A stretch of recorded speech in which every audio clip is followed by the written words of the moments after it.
coming out of the hole.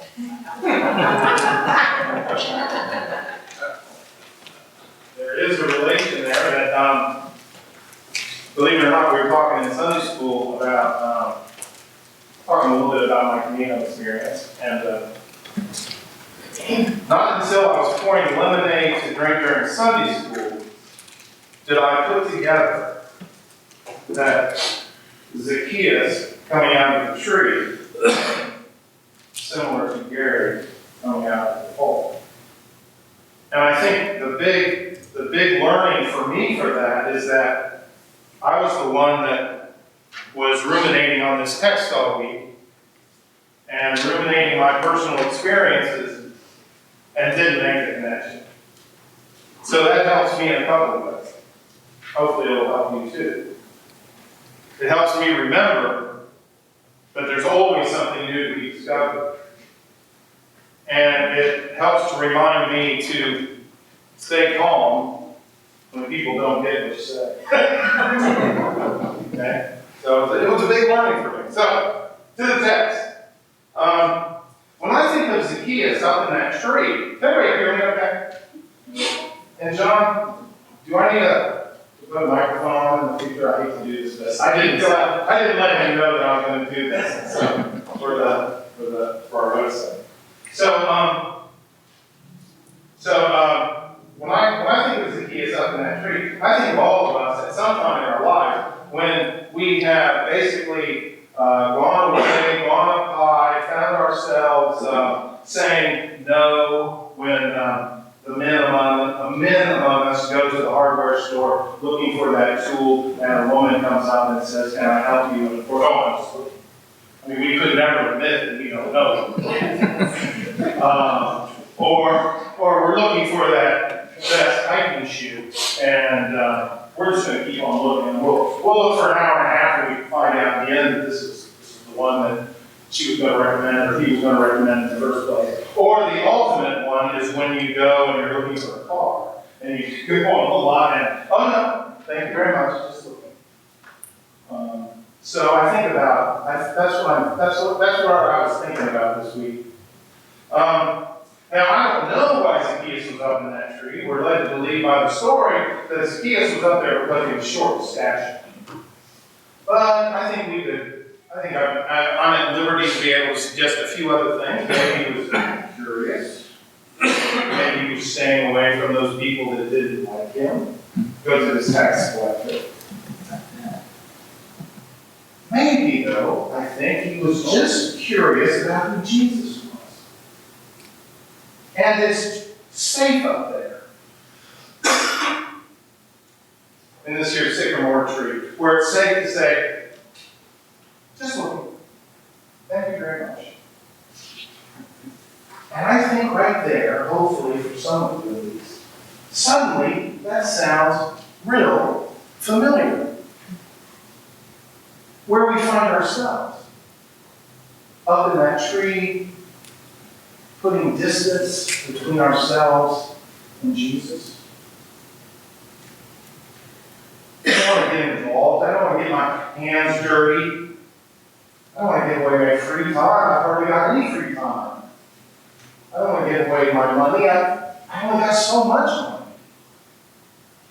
He's sort of saying, I don't want to come down and be burdened by following this Jesus guy.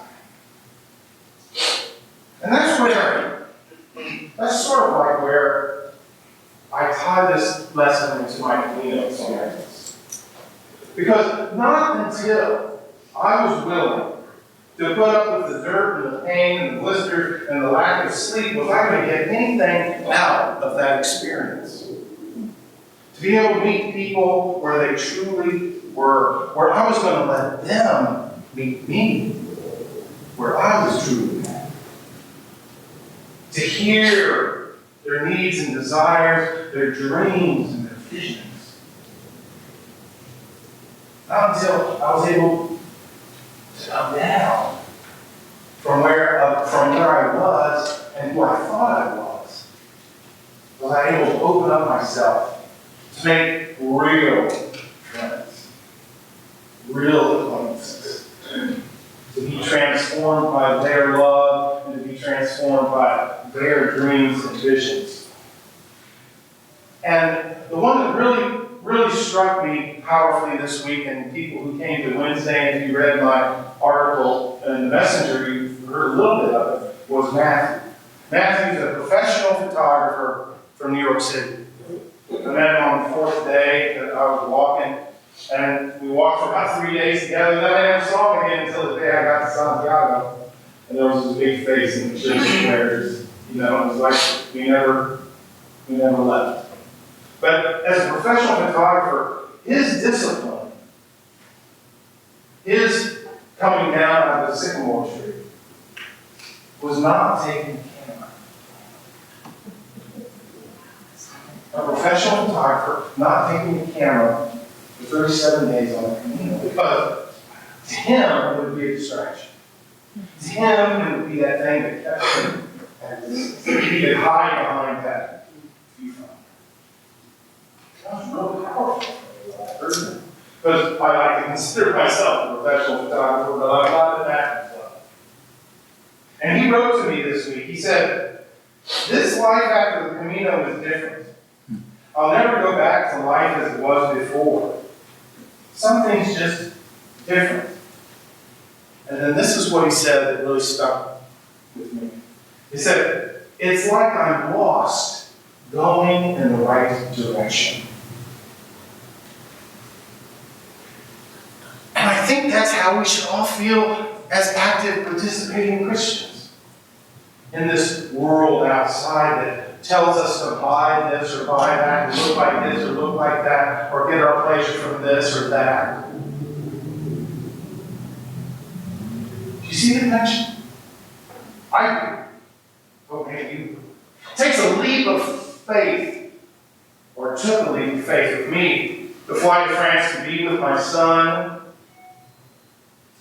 to take our relationship right down to the bare bones and rebuild it. And it was phenomenal. But you just don't do that. You got to prepare for it. You got to leap out in faith to do that. You got to be vulnerable. You got to be vulnerable to be able to cry, to laugh, to hurt, to fail, to walk 500 miles, to get sick, have pain, experience great joy, and make friendships that will forever leave you renewed, refreshed, transformed. That's what we're called to do. And we can't do it if we're up in a tree saying, "Just looking. Thank you very much." It's about stepping out. It's about getting out of that tree. Finding the faith in Jesus, and remembering that Jesus is with us all the time. And that He cares and loves us. In reality, I think it's dangerous to stay up in that tree.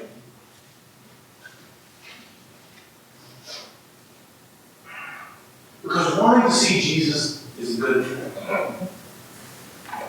So why do all of us, including myself, keep Jesus at a distance so often in our lives? Why do we ponder Him from a distance rather than meet Him, come to know Him, and to love Him, and to serve Him? Most importantly, to be changed by Him. That day in Jericho, Jesus looks up into a tree and sees a small man named Zacchaeus. And Jesus needs Zacchaeus just as much as Jesus needs us. And so He calls him down to enter something and to be part of something new. The kingdom of God. Yet, for Zacchaeus and for ourselves, it seems so much easier to stay up in that tree. Because we don't have to transform our lives. Transforming our lives is hard work. And it's scary. It's scary to change the way we live. It's easy to say, "Just look. Thank you very much." But we see in today's lesson what happens to Zacchaeus. He's changed, he's transformed. He's given everything away. And he's better because of it. He's given 4 times to the people he defrauded. And anybody else who needs anything, he's going to give them 2 times what they need. Talk about transformation. Wow. He sees real people with real needs, real opportunities to get involved. He sees the beauty in other people. And we see the astonishing array of gifts that God has given us. And salvation comes to Zacchaeus' house, and he is forever changed from a taker into a giver. We see it over and over again. We've all seen it. We've probably all experienced it. But then for some reason, we recline ourselves back into that same emotion. I mean, it happened to me on the Camino as if for the first time. When Jesus finds a home in us and we are renewed. Giving is a joy, not a burden. Whatever we give, money, time, talent, give it from our hearts. Because when you give it from your hearts, that's when change takes place. That's when transformation happens. And Jesus is not just coming to our town. He is already here. And he is looking up to us in the tree, inviting us out of some safe, lonely perch and into his kingdom of God.